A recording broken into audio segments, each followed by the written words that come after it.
This is me over the weekend. Got together with a bunch of people. A lot of people there I didn't know too, but that's me in the back. Such a good time. You ready to roll? 3, 2, 1. Good evening. It is still not safe to gather with people.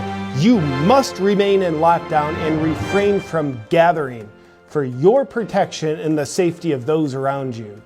The experts who you give your power away to estimate that it'll be safe to gather with people again in about 7 generations from now. And we have many other breaking news stories for you today. In a remarkable feat, the Moderna vaccine trials have shown the vaccine to be 94% effective in preventing COVID-19 symptoms. This is just what we in the world needed to hear. Almost as remarkably, COVID-19 has been shown to be 80% effective in preventing COVID-19 symptoms, as 80% of infected people simply don't have any symptoms. But for the individuals who do not receive a COVID-19 infection to protect them from COVID-19 symptoms, the vaccine is looking like a powerful pathway at preventing COVID-19 symptoms for them. It's without a doubt the most reality-based breakthrough a company has ever shown on their own product. In other news, you don't know anyone who's gotten the flu or a cold since last February. Do you? Right? That's because those things don't exist anymore. Let's not think about that any further. In Japan, during October alone, there were more suicides related to the misery of the lockdowns than there were deaths from COVID in all of 2020. Experts suspect the only way to reduce the number of suicides from the lockdowns is with more strict lockdowns. This just in, officials who impose lockdowns on societies who don't want them are not held accountable for the deaths caused by the lockdowns. Experts agree schools need to stay closed indefinitely to protect our children. This year to date, there's been 127 kids under the age of 18 who have died from COVID. Yet there's been 26,333 total deaths this year. Luckily, the things that are killing 206 times more kids than COVID appear to be far less deadly than COVID and need not be worried about while we continue to worry about COVID. Even though the numbers I just read are straight from the CDC website, the fact checkers will check this video out as false information that could mislead people. Oh, and this just in. Suck it, fact checkers. I blacked out. Where were we?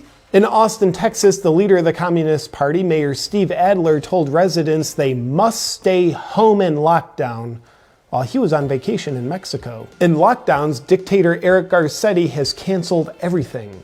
A very precise, nuanced strategy to use lockdowns to help kill people before a virus can kill them. Now, if there's one thing we can all agree on, it's lockdowns simply save lives.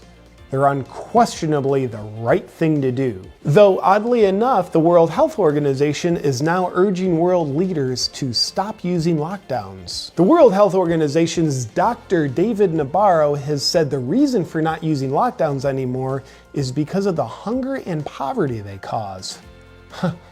However, in our good medical conscience, we have to classify this doctor's medical perspective as Russian misinformation.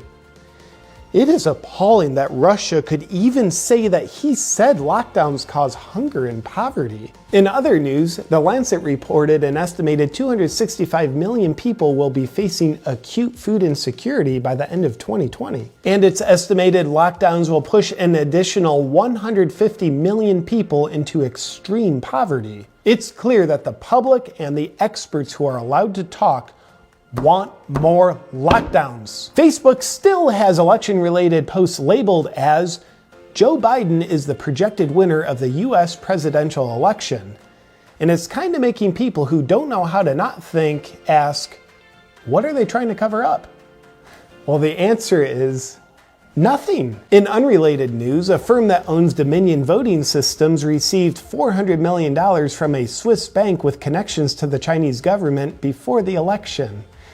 However, it would be xenophobic to even question this information any further. A new study out of Denmark concludes that masks do not protect you from COVID infection. Well, Denmark, I think this guy disagrees with you. People should not be walking around with masks. No, not that one. Play the other clip. Masks are important. Yeah, that's right. That's a face you can trust. And you can also trust this Danish study is clearly from Russia. That's it for today's news. Tune in tomorrow to update your internal software with the latest edition of Terror. Go back to sleep, America. We'll do your thinking for you.